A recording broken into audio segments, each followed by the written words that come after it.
Hello everyone, today we are going to play with soft pastels. I have here some Rembrandt and Sennelier soft pastels. Some of them you saw in the art hall. We're going to play with them and watercolors, colored pencils, and maybe crayons. I'm also thinking about gouache or acrylic gouache, but we'll see later. I divided this paper into 4 areas.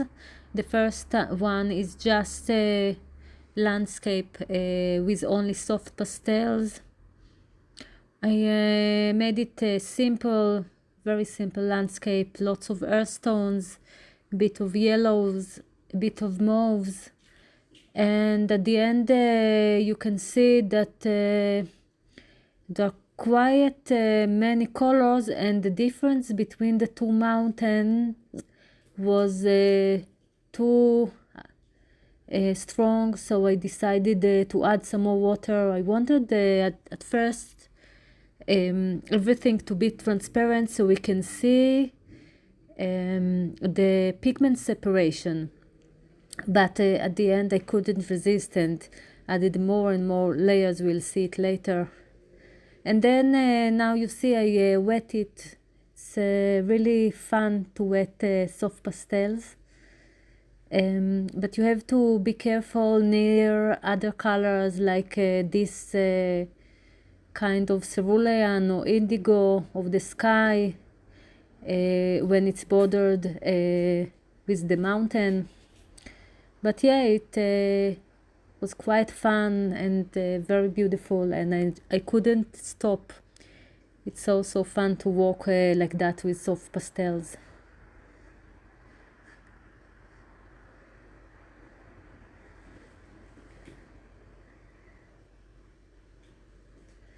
The second area is with pencils or with soft pastels that are wetted and then colored pencils on them. I like the colors here, and I didn't care to put too much soft pastels because I knew that I will go over them with colored pencils. It was a bit harder for me to work with color pencils. I don't know if because of the paper, which is cold pressed, or because the dustiness of the soft pastels. Even if I wetted them, they're still a bit dusty, but still I like the results, and yeah, it was fun. So you see here I wet them.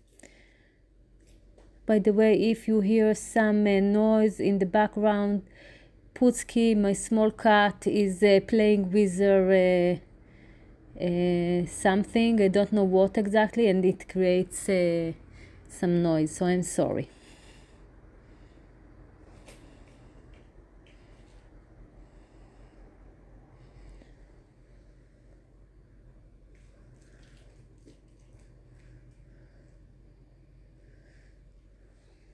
So in this section, the third section, I paint with soft pastels, wet them, and then add watercolors. I'm very curious about combining the two, because I think that when you add watercolors to a place where that is very wet, but with soft pastels, the watercolor will flow to the soft pastel, and it could be very interesting. So that was the idea behind that, and yeah, it's really fun. There is something I wanted to note about working with soft pastel and waters, is that even if you put a small amount of soft pastels, they are already too much. You can see that these mountains are already quite opaque. At the end, I like them, but If you want to put layers from other medias or other layers of soft pastels, or see the pigment separate, it's better to put less layers of soft pastel. So here I added already the watercolors, mostly Yellow Ochre and Monte Amiata Natural Sienna of Daniel Smith, and some Terra Arcalano, and enviro-friendly brown iron oxide and some hematite. And then I also combine the Opside Genuine with shadows of enviro-friendly brown iron oxide. And yeah, I like it. I like the combination with the soft pastels. I think it's great. And I think it's a tool I will work with quite a lot. It's very interesting.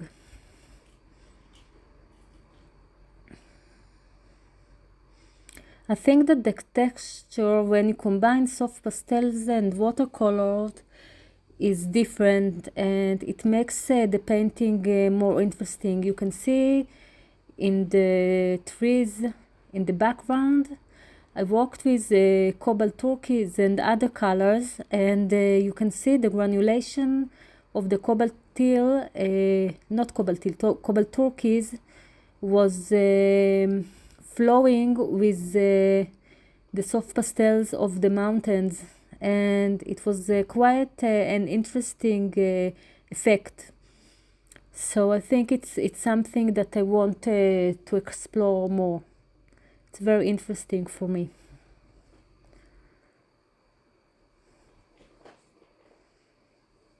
And here I think I add sodalite, if I'm not mistaken,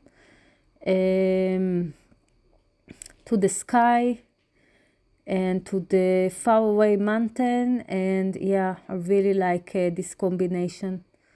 It's really great. In the fourth section, I'm doing a nightscape, just with soft pastels, but with a very dark or light soft pastels, and we'll see it in a minute.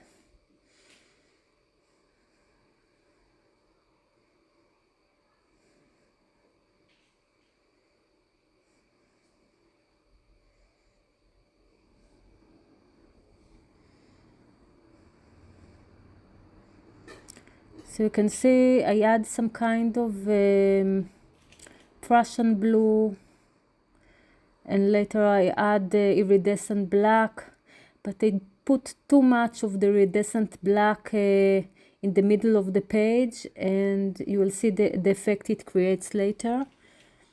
On the mountain I put some kind of blue-gray and some light indigo or light gray, and some gray and blue-gray in the foreground. And then I wetted them. It's something that I still need to learn and to explore. You will see in a minute why. So yeah, the iridescent black with the Prussian blue are great together. They create really amazing effect. I think they're great together for nightscapes, I'm sorry.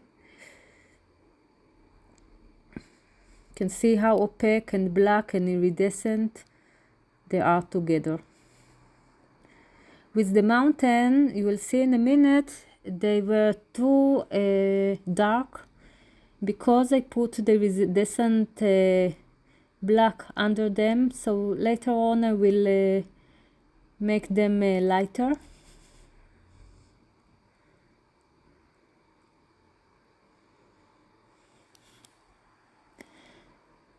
And another mistake was working with a flat brush on the foreground, and to move on places I wetted already again because you see it lifts the soft pastels a bit, so I tried it to fix it and it was okay, but later it will be okay. So here I add more soft pastels to the painting with the watercolors, and then I wet them. I put some more watercolors in the background.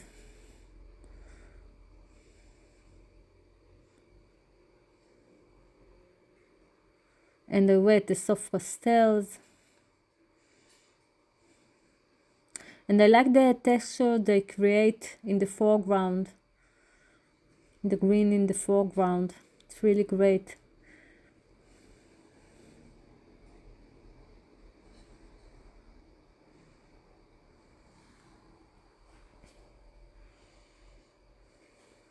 I put too much Venetian red, but I fixed it.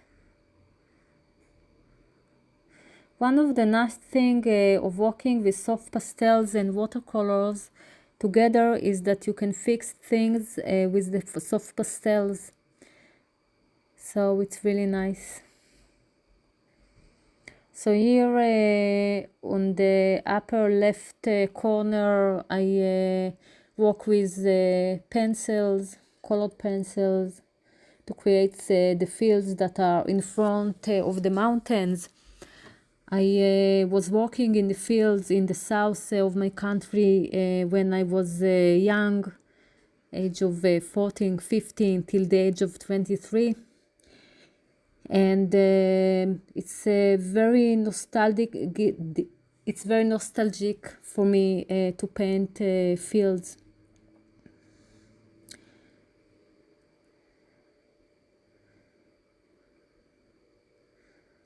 So yeah, I needed to move around the paper because painting with colored pencils was a bit tricky. Here I start to add texture to the mountains, but I will add much more later on.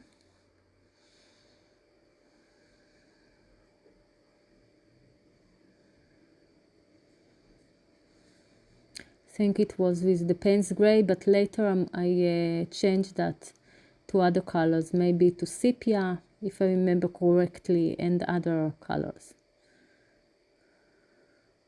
I thought it's on the soft pastel, it was too light, the Payne's Gray, and I needed a browner color and more dark. So here I add some light tones, light grays or light blues to the mountains and wet them.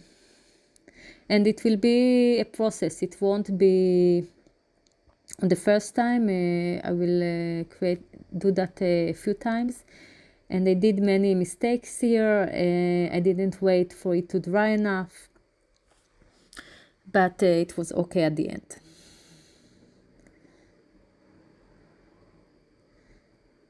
I think something to look at with soft pastels, light soft pastels on dark soft pastels is that you can create a texture later on if you don't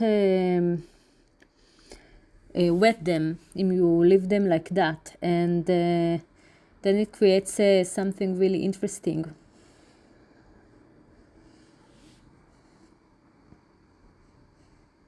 So you can see I couldn't walk well enough because it was still wet, but it was okay.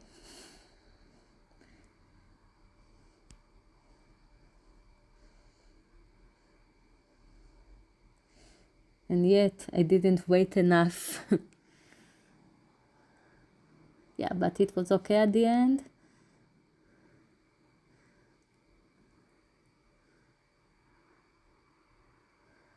You could add a lot of texture by combining different soft pastels. So now let's take off the masking tape. I forgot this one. as always. One moment. I can take from this side. I think this is easier.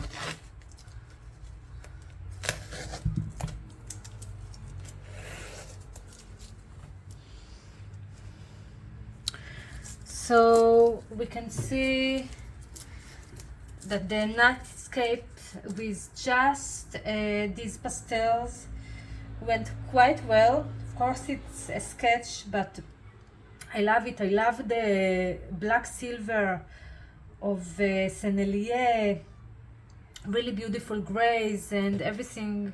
I really like it. The pencils worked fine. It's hard to draw straight lines or very precise lines with pencils on these pastels. And here, as you can see, I put too many layers, even though I was very careful.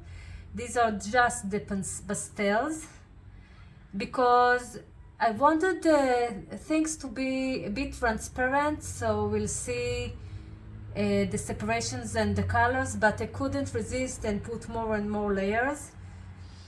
Here you can see the separation of colors in some areas, and also the really good